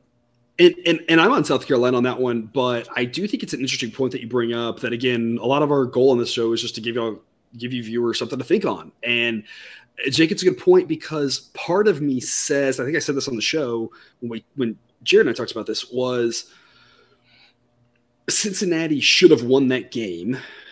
Arkansas is being overrated because they won, but they should have lost at home to a Group of 5 team. And that can be true, while it can also be true that Luke Fickell had his team prepared and that Cincinnati should have won that game says more about Cincinnati not taking the giant step back we thought they might, and or the step back being that they shot themselves in the foot, but that he's still a great coach, still building up a good depth on defense, that sort of thing. And so it might say more about Cincinnati than Arkansas, and it's a question to ponder for sure. Yeah, and another reason I'm high on Arkansas, Cincinnati really didn't take off offensively till the second half, and that's when they lost Arkansas lost Slusher and Carlton. It seems like Slusher's going to play Carlton, who was first-team All-SEC and an All-American as a freshman at a safety. That's a big difference. I haven't heard if he's playing or not. Like, they haven't really announced yet, but Slusher seems ready to go. So if both those guys play, and if it feels like they're like at 100%, I'll probably be adding a second unit to this one because that defense gets real nasty when those two are involved. Jumping on Wake Forest here. Like getting Hartman back. Huge. That's okay. Somebody here is on Vanderbilt, so that's fine. We got both sides here. Yeah. That's unfortunate. That's. Can I get the middle? That's gambling. Yeah. Can I get the middle? Can I have Wake Forest winning by more than 7, but less than whatever the number is now? 13? Is it 13? Yeah, we'll have a 3-way play here. Okay, the professor will have Vanderbilt +7. I'll have Wake Forest -8 to -13, and Jake has Wake Forest -13. Anyway, sorry. Does that mean you win twice if I win? No. That means you lose it. No, anyway. Yeah, because there's a middle that both of us could lose, is what he said. Yes, and then I win. Hey, you know what? I don't need to have any skin in the game. I'm a winner if y'all both lose anyway. It doesn't matter if there's anything on the game or not. So there we go. If this is one of those like the winner, the problem is there's no games out there for what the winner gets. It's always the loser. Like the loser has to do the Waffle House challenge or whatever, right? Yeah. But there's no winner gets anything, right? But if we ever make a bet, there's a Waffle House nearby me, so y'all keep that in mind if I ever lose. I've got one nearby me too. Okay. I've still never been to Waffle House, and I feel like if there's anybody still watching, that'll make someone will comment about that. Still never been to Waffle House. I'm angry about that. Yeah, you need to change that. Grabbing Memphis, Navy real bad. Memphis, not great, but not bad enough to not win this by a touchdown. Which somehow I think you're getting better odds than we are. I think it's only like -110 now. We got -6.5, -115. I think you got -110. Yeah. So it makes no sense. I don't know why. There's pluses and minuses for picking at the end of the week. Yeah. Y'all get better numbers than me sometimes, and other times I get better. Yeah. I always say half a line moves are wrong. Aside from injury stuff, Hartman being a whole different, completely remove that from the equation. Other than that, half of all line moves are wrong. Yep. So grabbing Wisconsin, I don't see Washington State doing anything this game. Wisconsin looked dominant. Mertz looked decent, good, maybe borderline good. I mean, he threw 16 times, so it's not really a great judge. But I think Washington Wentz is about 20 or more. So I'm grabbing that. Wisconsin. That one, I'll just add real quick again. Model says 22 on that one. Because Jared, I talked to you at the right spot.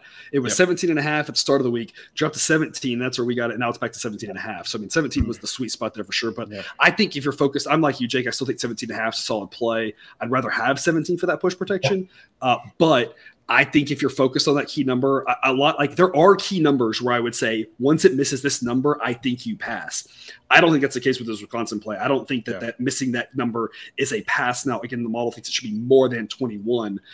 Maybe if you miss 20, that's a different story, but we're nowhere near that right now. So some numbers, again, I think are really important. And it's like, you didn't get, Boston College, for instance, was 3.5 on yesterday's, and all of a sudden it was 2.5 today. Yeah. I think if you missed that, I think if you missed the 3.5, I think you pass on that, right? But Wisconsin, I think it's at 17.5. I think if you still got it, it's fine. I think still play. Obviously, shop around, try to grab a 17, but 17.5 is still fine. What's your opinion on buying the hook there? Is it worth it to get that? Never. I didn't know if it'd ever be worth it to get the push protection kind of thing. There used to be a time when you could buy certain key numbers for cheaper than the corresponding probabilities, but now the books charge you. They know the math, and as Cousin Jared always says, the math is the math, and they know that, and so they charge you more than the probability you're getting. So the problem is, if I could pay 10 cents to buy on or off of 3, I would do that in a heartbeat, but the books aren't going to let you do that. They're going to charge you 20 cents or 25 cents or something. And so if you were to hear this, never buy the hook, shop around. But they are literally exactly, this isn't fact. They are factually charging you more in odds probabilities than you are getting in value. They figured out the math and they are charging you more than that. So I don't think it's ever worth it because you're making yourself have a lower expected value. I think shop around or don't play it if it's that important to you, or otherwise just play it. Or if it's that concern, shift to the money line or something like that. Yeah. Jumping on the Texas Tech over.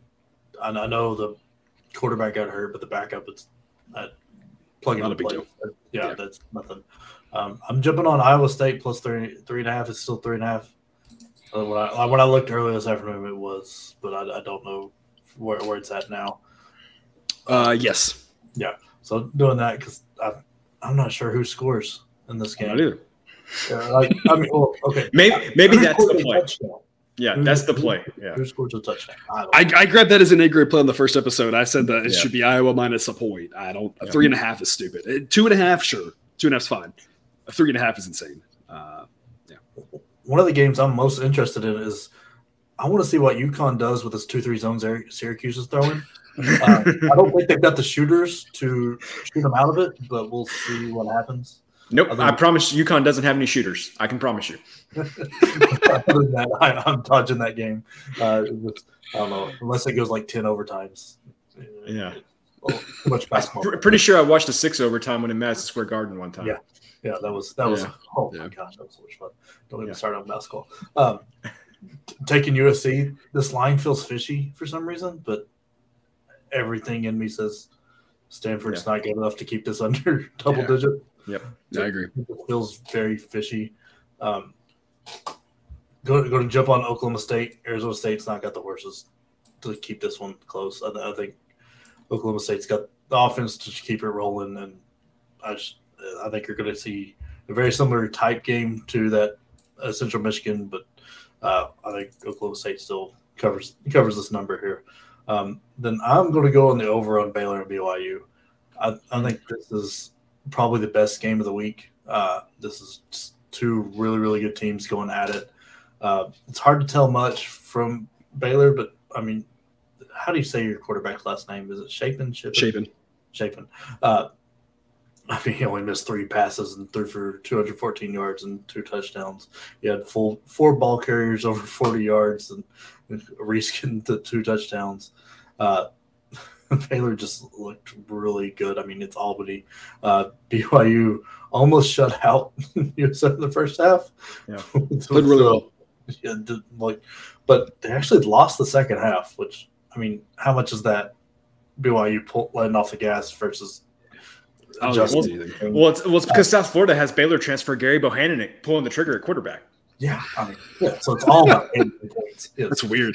Yeah. I mean, Hall looked good, threw for 261 yards and He did have an interception, but threw it to 12 different guys. And that seems like a lot. I don't know. I haven't looked into that, but that just seems like a lot. Got a couple injuries on the BYU wide receiver front that don't know if those guys are going to play, and that's partially why I threw to 12 different guys, because 2 guys, I believe, got hurt in the middle of that game.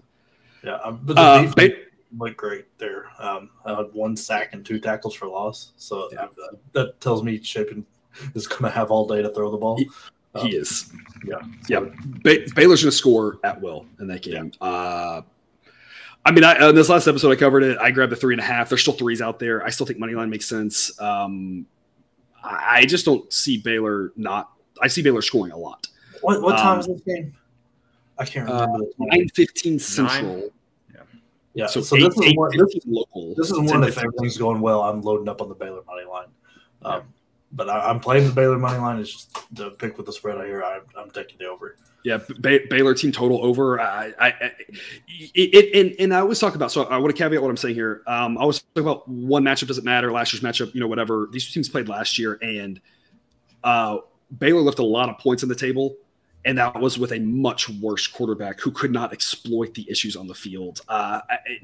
I'm not. Again, it's not. I'm not weighting that as the whole thing. That's just part of it. Again, part of it is just in general. I think I said talked about on this last episode. I think Shapen adds an element that Baylor hasn't had in a long time. But when you look at the stylistic of what BYU does, it didn't work last year, and and that's kind of what they try to do. And I don't see how that's going to work this year, given that our quarterback situation got so much better. Like I said, I think Baylor scores at will. Obviously, turnovers can affect it. And BYU is a really good team.